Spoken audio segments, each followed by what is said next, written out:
Manhã Diversa está de volta e agora chegou a hora da gente falar sobre aporofobia. Você já ouviu essa palavra? Se ainda não, nós vamos te explicar o que ela significa. Medo, desprezo e aversão às pessoas pobres ou menos favorecidas economicamente. Apesar de ser um neologismo em português, ou seja, uma palavra nova, esse tipo de preconceito é bem antigo. E quem vai conversar com a gente ao vivo sobre esse assunto aqui no Manhã Diversa é o padre Júlio Lancelotti, que é coordenador do Pastoral do Povo de Rua de São Paulo. Padre, seja muito bem-vindo ao Manhã Diversa. É uma honra receber o senhor aqui para conversar sobre esse assunto tão importante e tão atual. Obrigado, eu agradeço a oportunidade de estar com vocês nesta manhã. Então, para a gente iniciar, esclarecer um pouco melhor aí sobre esse termo que muita gente não conhece, O que é a aporofobia? Qual que é a origem desse conceito? Então, aporofobia é uma palavra que foi cunhada pela filósofa espanhola Adela Cortina e é uma palavra que é composta de origem grega, que aporos, pobre, fobia, rechaço, medo ao pobre. Então, a aporofobia é o rechaço, o ódio, a aversão ao pobre, aquele que não pode retribuir, aquele que não escolheu esse estado. Ninguém escolhe a pobreza. Ela até, a Adela Cortina, quando cunhou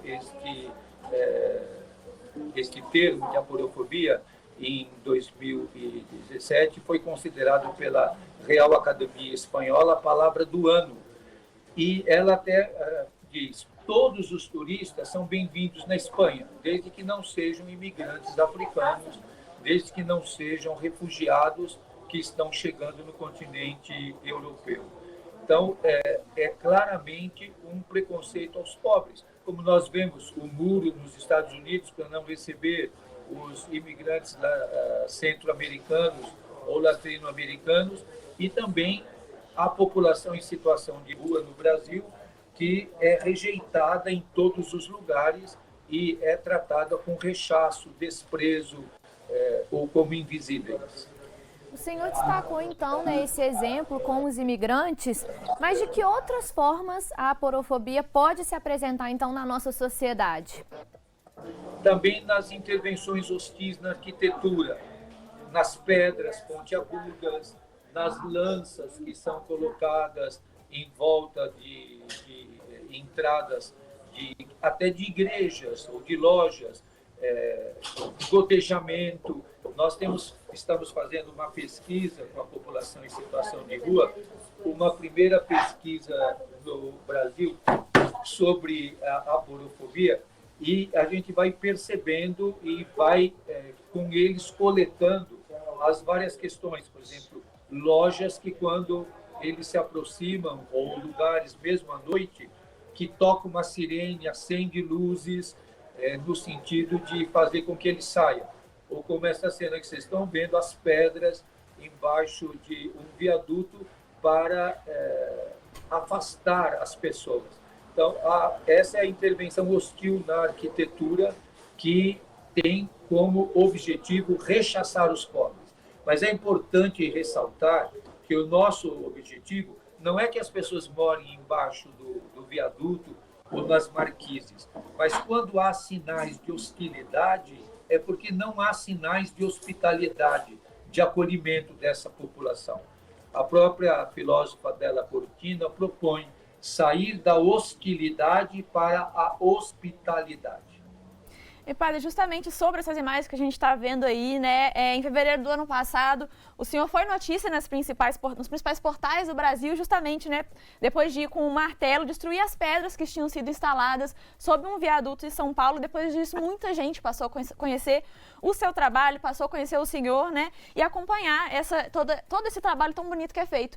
Então, conta pra gente o que essa situação, esse evento aí, que ganhou tanto destaque, mudou aí, Tá tendo mais espaço para discutir esse assunto agora, o senhor acha? Olha, nós estamos fazendo uma campanha #aporofobia não. Nós instalamos agora um site que se chama, que você pode entrar, www.aporofobia.com.br, ou também temos um Instagram, @aporofobia. Então é importante que todos nós saibamos que a aporofobia está dentro de todos nós. E nós precisamos desconstruir a aporofobia que está em nós. Essa hostilidade ao diferente, ao pobre, esse preconceito, essa discriminação foi nominada, mas é um fenômeno que já faz parte do nosso comportamento, da nossa maneira de ser, da nossa maneira de agir.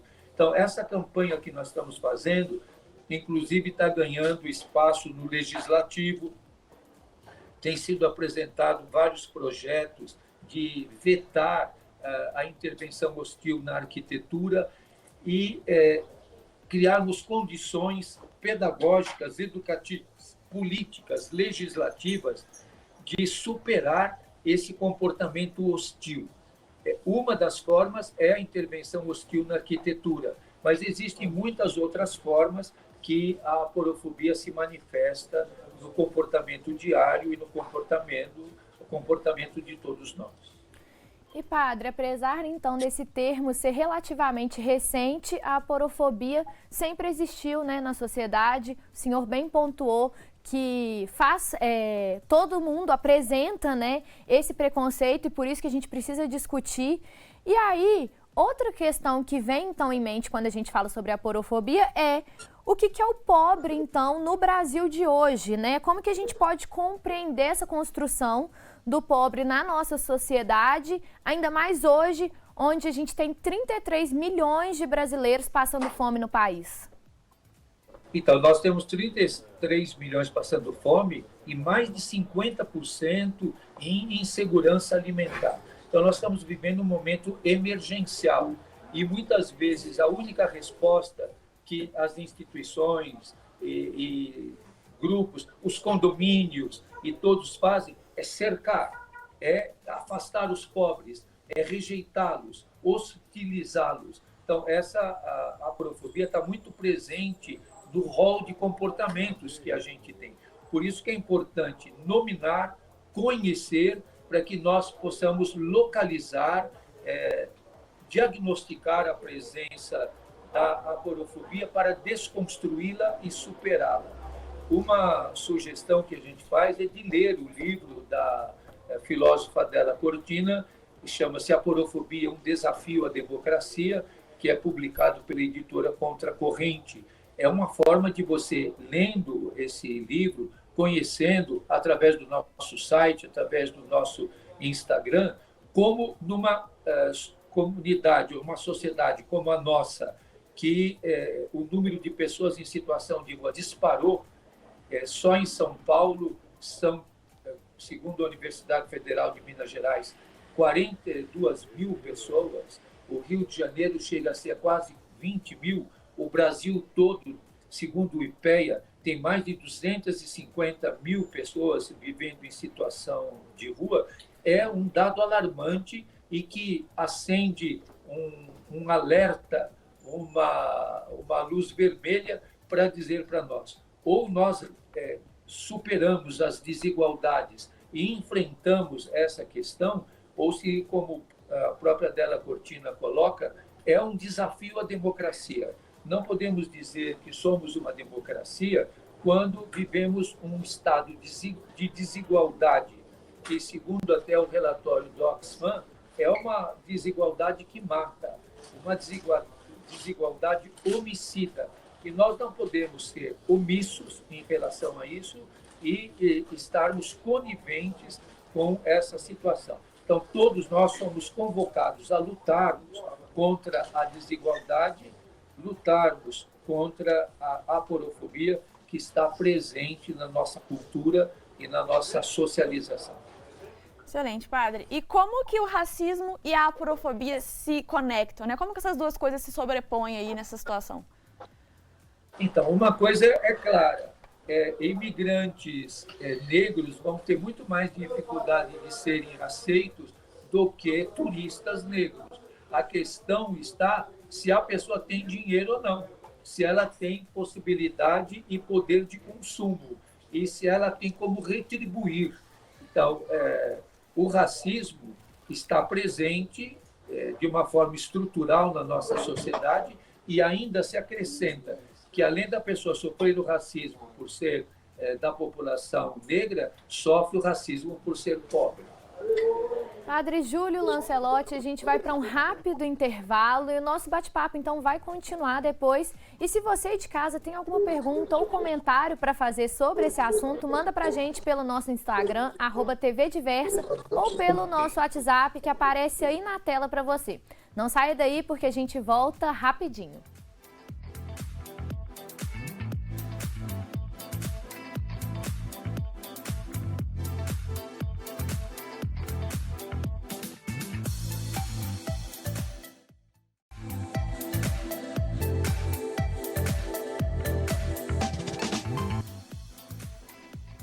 Estamos de volta com Manhã Diversa, agora são 11h01 e hoje nós temos a honra de conversar com o Padre Júlio Lancelotti aqui no Manhã Diversa, ao vivo, ele que é coordenador da Pastoral do Povo de Rua de São Paulo e está aqui com a gente debatendo sobre a aporofobia, o preconceito contra as pessoas pobres. Então vamos dar continuidade à nossa entrevista. Padre Júlio, mais uma vez, muito obrigada pela presença do senhor aqui hoje para conversar com a gente sobre esse assunto. E agora a gente queria saber um pouco, né? A gente entendeu um pouco melhor no bloco anterior o que é a aporofobia, falamos um pouco sobre a arquitetura hostil, que nós ainda vamos entender mais aqui no programa hoje com a ajuda de uma arquiteta. Mas agora o que a gente queria saber é, além dos espaços físicos, né, de que forma que a aporofobia impede a entrada de pessoas em certos ambientes e contextos sociais? Então, a gente tem clareza de que vocês e todos que estão nos ouvindo, que uma pessoa em situação de rua dificilmente vai conseguir entrar num cinema, dificilmente vai conseguir entrar num shopping center.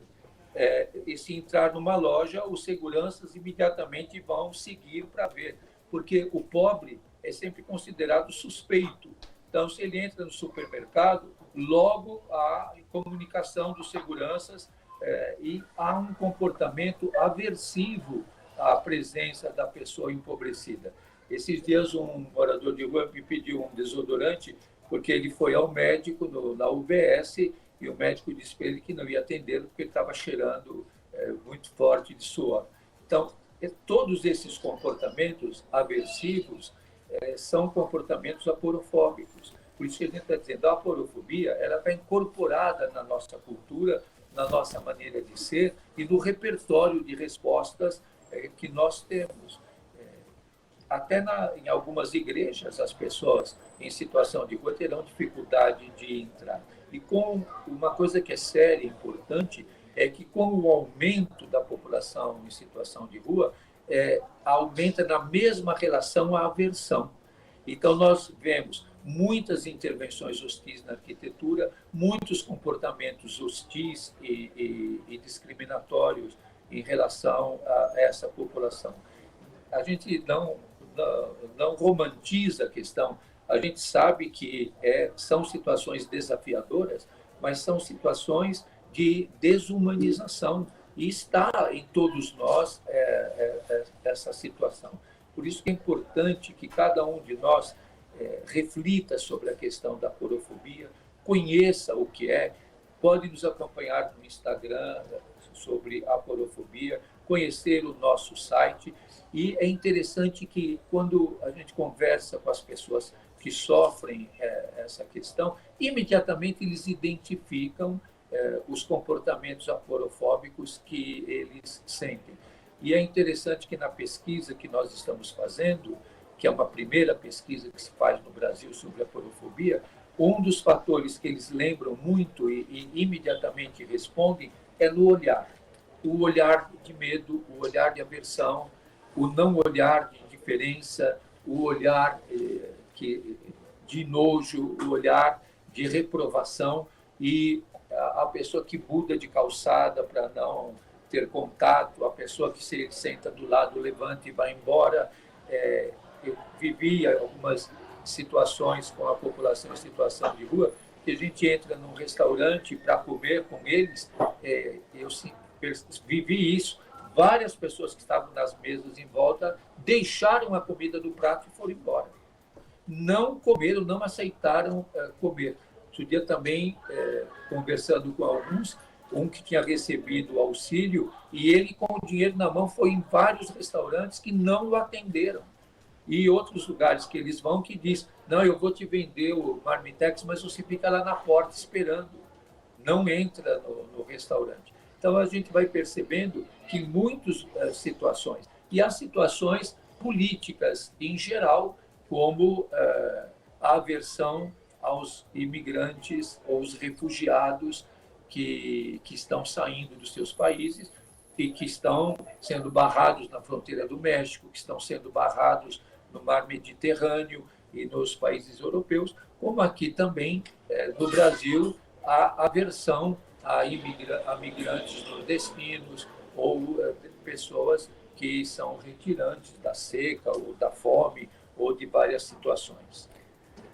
Padre, a gente recebeu uma participação do pessoal que está acompanhando o nosso bate-papo e a participação veio do Aloilson Costa de Betim, aqui em Minas Gerais, e mandou o seguinte: bom dia, pessoal, admiro e apoio o trabalho e voz do Padre Júlio Lancelotti e sua equipe, super necessário, parabéns meninas pela entrevista. Então eu acho que isso reflete em como tudo que a gente está falando aqui, os trabalhos que o senhor vem realizando também está chegando aí em vários cantos do Brasil, inclusive aqui em Minas Gerais. E para a gente continuar então o nosso bate-papo, na sua última fala, o senhor trouxe então a responsabilidade, seja para o setor público, mas também o privado. A gente também tem um papel, né, nessa luta. E aí é justamente essa a minha próxima pergunta: como que a gente pode combater a aporofobia, a nossa responsabilidade mesmo quanto a isso?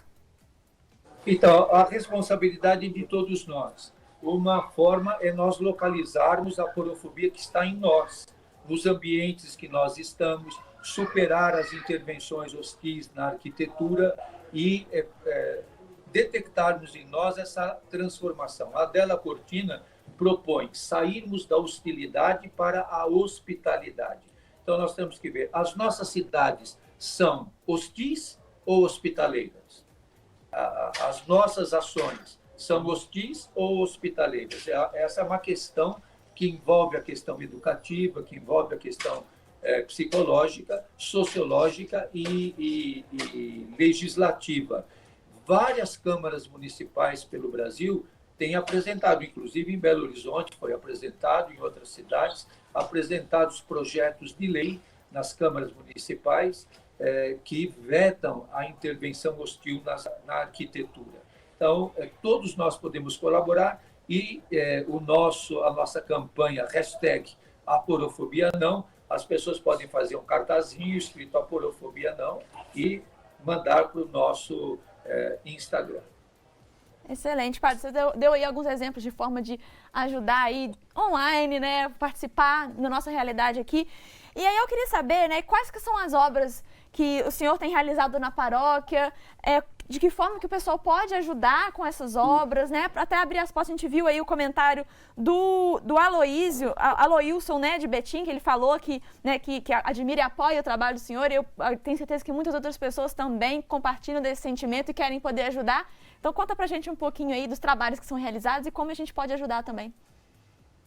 Olha, eu acredito que todos podem ajudar localizando e controlando e superando esse tipo de aversão, esse tipo de ação aporofóbica que está em nós e nos lugares que nós estamos. Por exemplo, quem é bancário pode ver se na entrada do seu banco ou em volta do seu banco há intervenções hostis na arquitetura. Os que são servidores municipais, nós localizamos várias bibliotecas ou centros de cultura que são cercados de pedras pontiagudas. Então, isso é uma coisa que todos nós podemos ver. Nos bancos das praças das nossas cidades, se os bancos são com divisão ou ondulados ou bancos que impossibilitam a presença de pessoas em situação de rua. Isso são sintomas. Por isso que é importante perceber os sintomas para entender essa questão aporofóbica que está presente nas intervenções arquitetônicas, que está presente na organização do espaço, na utilização do espaço público. Todos podemos discutir com os vereadores, com as câmaras municipais das nossas cidades, todos nós podemos apoiar atividades, sejam de cooperativas de catadores, seja da ação pastoral, da pastoral de rua que está espalhada em várias cidades do Brasil, seja de movimentos como o Movimento Nacional da População de Rua. Então, procure na sua cidade se há uma ação de defesa, de proteção, de emancipação, de autonomia em relação à população em situação de rua. E participe. Todos podem participar. Podem participar mudando o seu comportamento. Isso todos podem fazer e não custa nada. Com certeza, essa luta é de todos nós e, como o senhor bem disse, a gente pode mudar num simples gesto, na mudança do nosso olhar, né, para essas pessoas, na questão da inclusão também. Para a gente caminhando para o final do nosso bate-papo, o senhor com certeza já sabe do movimento que está acontecendo aí nas redes sociais de pessoas pedindo para o senhor receber o Prêmio Nobel da Paz de 2022. Para a gente finalizar o nosso bate-papo, gostaria então de saber um pouco mais como que o senhor analisa aí toda essa mobilização que está acontecendo nas redes. Olha, eu até fico assim, um pouco espantado com isso, porque a situação mundial é muito mais complexa, é uma situação muito difícil. Eu agradeço a todos que têm com isso manifestado apoio, não a mim, mas a causa de defesa dos direitos humanos, de defesa dos mais pobres, de combate à aporofobia. Eu acredito que é uma indicação para uma situação que eu vejo que é muito difícil e que é quase que impossível. Por isso não quero desanimar ninguém, mas eu acho que a conjuntura mundial é muito complexa e é um momento muito difícil. Nós estamos vivendo essa guerra na Ucrânia, estamos vivendo uma situação dramática dos povos africanos, uma situação dramática do povo palestino. Nós estamos vivendo muitas situações difíceis na América Central, de imigrantes, de refugiados e da pandemia, que traz um desafio muito, muito, muito grande. Então, eu vejo com assim, um certo, vamos dizer assim, constrangido de ser lembrado nesse sentido, mas de que a questão é a causa que deve ser assumida por todos nós, para buscarmos a paz que tem que ser fruto da justiça. Vamos nos dizer a São Paulo VI, de que enquanto houver injustiça, não haverá paz. Então, que defendamos os povos indígenas, as nações indígenas, os quilombolas, os grupos LGBTQIA+, que superemos todo tipo de homofobia, de transfobia, que lutemos pela defesa dos povos indígenas. Acompanhamos agora com pesar a execução do Bruno e do Dominique na Amazônia e tantas pessoas que têm se envolvido na luta dos acampados, dos movimentos sem terra, na luta pela moradia, em tantas lutas, como a luta pela saúde, a luta para superar a pandemia. Então, são muitas as situações desafiadoras que nós vivemos e todas elas são sinais e artífices da paz. Padre Júlio, a gente queria agradecer imensamente pela participação do senhor aqui hoje. Foi uma honra poder conversar nessa manhã sobre esse assunto tão importante, tão relevante, que ainda temos tanto para caminhar, mas é tão bom poder jogar uma luz sobre esse tema, poder levar esse tema para mais pessoas. Então, muito obrigada e parabéns aí pelo trabalho maravilhoso que está chegando a cada vez mais pessoas. A gente espera que realmente seja aí, né, uma luz para realmente inspirar cada vez mais pessoas a seguirem aí, né, esse caminho e participarem dessa missão realmente de termos mais justiça e termos paz. Muito obrigada. Amém. Um abraço para vocês. Deus abençoe. Amém. E ainda hoje, aqui no Manhã Diversa, nós vamos falar mais sobre arquitetura hostil com uma arquiteta. Mas antes, logo depois do intervalo, tem mais Bora Rangar e a gente volta já já.